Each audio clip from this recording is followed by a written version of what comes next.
ત્યારબાદ દરજીએ તે યુવતીજી લાકડાની બનાવેલી હતી સૂતા દ્વારા તેના કપડાં બનાવી નાખ્યા. સરસ મજાનો ડ્રેસ બનાવી નાખ્યો. આમ 3 કલાક પૂરી થઈ ગઈ. પછી એનો સુવાનો વારો આવ્યો. ત્રીજા મિત્રનો જાગવાનો વારો આવ્યો.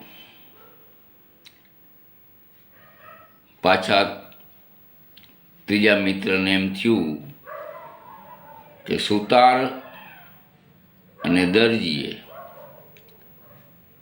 પોતાની ટેલેન્ટ બતાવી છે, તો હું પણ મારી ટેલેન્ટ બતાવું. તેણે સોની હતો તો યુવતીના ઘરેણાં છે બનાવી નાખ્યા. દાગીના, સરસ મજાના દાગીના સોનાના બનાવી નાખ્યા. હવે સવાલ કરતા નહીં કે ત્યાં કેમ સોનું આવ્યું. Story, not a real story but only story. આનંદ લેવા માટે છે આ વાર્તા. સોચવાનું નહીં, મોજ કરવાની.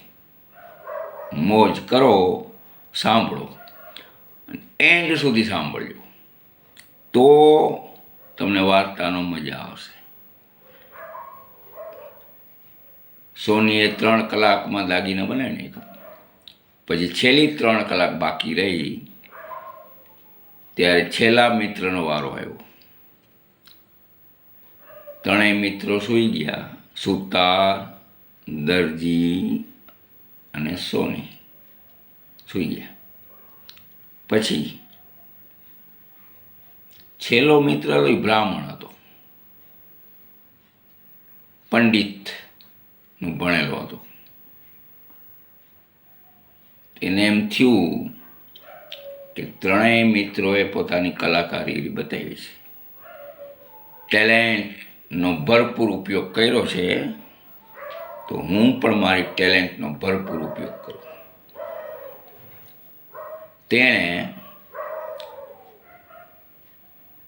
3 કલાક મંત્ર ઉચ્ચાર કરી અને તે યુવતીમાં પ્રાણ ડાલી લીધા.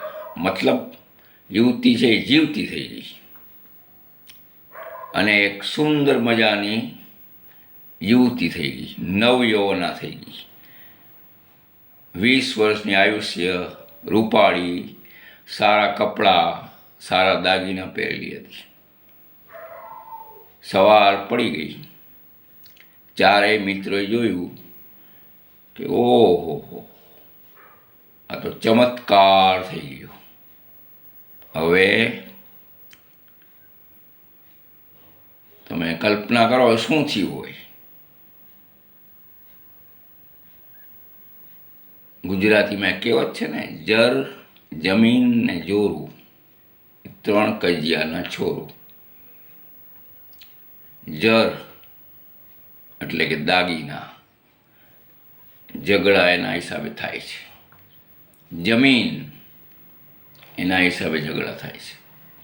જોરું, જોરું મતલબ સ્ત્રી, છોકરી, એના હિસાબે પણ ઝઘડા થાય છે. હવે ચારેય મિત્રો ઝઘડવા લાગ્યા.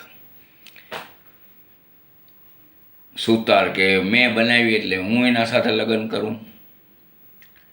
દરજી કે મેં એના કપડાં બનાવેલ, હું એની સાથે લગ્ન કરું. સોની કે મેં એના દાગીના બનાવેલા, હું એની સાથે લગ્ન કરું. બ્રાહ્મણ કે મેં એમાં એનામાં જાન નાખી, મતલબ એના પ્રાણ નાખ્યા, એટલે મેં જીવતી કરી એટલે હું એના સાથે લગ્ન કરું. ચારેય મિત્રો ઝઘડવા લાગ્યા. હવે હું તમને સવાલ કરું છું કે ચારેયમાંથી આ છોકરી કોની સાથે લગ્ન કરી શકે?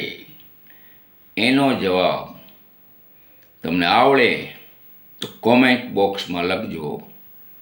ના આવડે તો હું તમને આવતા બીજી વાર્તા કહીશ ત્યારે એનો જવાબ જરૂર આપીશ.